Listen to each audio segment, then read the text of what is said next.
As bad as the officials felt that missed the call, Al Riveron feels just as bad today too. It's a hard job. You take it personally, and I know internally you got to look at it and say, I mean, what have I done wrong? I mean, you got to look at it and think of you and your supervisors and your trainers, and said, how does it get to this point in this big of a game with these officials that are so good at this level? How do we miss that call? And so you got to take that internally too and figure out how you address it. And everybody, look, it's one call, and one call now changes the narrative that the officiating has been horrible, and then that's not fair.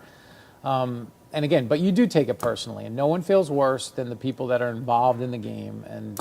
And again, it's tough. You know, and I've addressed it 4 times already today. You know, should the officials that missed that call be fired? I mean, and that's always the popular mantra from people. If you miss a call, fire them. And you know, the Hugo Cruz incident halfway through the season where he got let go for a period of games in which he struggled, not for one call, but you know, you had a body of work of these officials that was judged over 15 weeks of the regular season, and it was judged to be the best in the league that put them in tier number 1. So that's the top tier that allowed them to work these games or even the Super Bowl if they were drawn.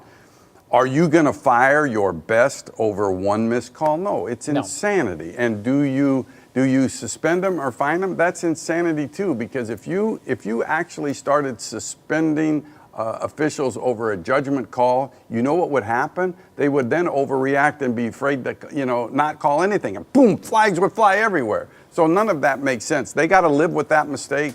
So do the Saints fans, and so do the Saints. And you know what? These officials will remember that for the rest of their careers and beyond. No question. It's a tough thing to take, but let's get the whole suspension thing out the window. Everybody has accountability in some form, and if they were bad all year, they'd have got fired. Watch Mike Pereira and Dean Blandino every Monday afternoon on Last Call, presented by Microsoft Surface, right here at NFL on Fox.